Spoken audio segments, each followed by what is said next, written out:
नमस्कार श्रोते हो, जय श्रीराम. 27 जानेवारी. नाम हा परमात्म्याकडे जाण्याचा राजमार्ग.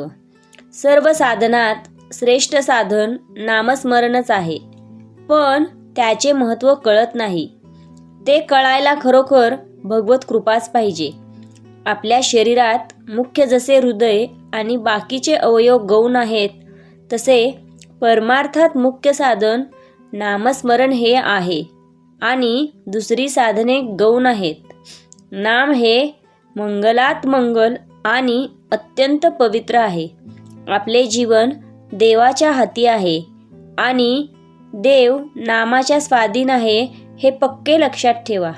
योगात योग करीपर्यंतच समाधान असते, पण नामस्मरणाच्या अनुसंधानात सतत समाधान असते. स्वतः निर्गुण झाल्याशिवाय निर्गुण उपासना होत नाही. तेज दिसणे, नाद ऐकणे या सर्व गोष्टी गुणातच नाही का आल्या? निर्गुण व्हायला देहबुद्धी सुटायला पाहिजे. सर्वव्यापी परमेश्वराला सर्वानुभूती पाहणे ही निर्गुण उपासनाच होय. योग नामस्मरणाला पोषक तितकाच करावा, केवळ त्यालाच प्राधान्य देऊ नये. योग नामस्मरणाला पोषक आहे, पण नामस्मरण योगाच्या पलीकडे आहे. म्हणून नामस्मरणात योग येतो, योगात नामस्मरण येत नाही. सर्व साधनांचा अंत नामस्मरणात आहे. नामाचे साधन हे जलद गाडीप्रमाणे आहे. रंग दिसणे, प्रकाश दिसणे, आवाज ऐकू येणे ही मधली स्टेशने सोडून नाम एकदम भगवंतापर्यंत नेऊन पोचवते. इतर साधनांनी लवकर साधल्यासारखे वाटेल, पण ते तात्पुरते असते.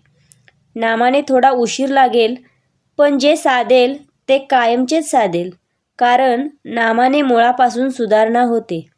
नामस्मरण हा परमात्म्याकडे जाण्याचा राजमार्ग होय.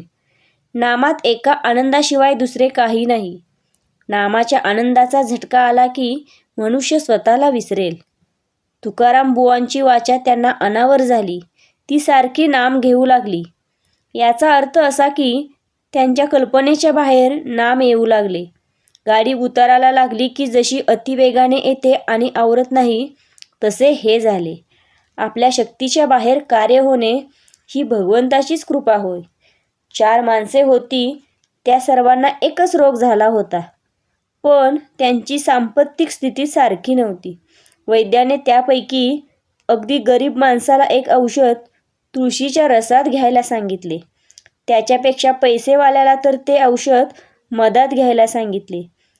त्याच्याही पेक्षा पैसेवाल्याचा तेच औषध केशरात घ्यायला सांगितले आणि सर्वात श्रीमंत होता, त्याला तेच औषध कस्तुरीत घ्यायला सांगितले. त्याचप्रमाणे ज्याचा जसा अधिकार तसे त्याने नाम घ्यावे. नाम नुसते तोंडाने घ्यावे. नाम श्रद्धेने घ्यावे. नाम वृत्ती सांभाळून घ्यावे. नामाशिवाय जगात दुसरे सत्य नाही, अशा भावनेने नाम घ्यावे.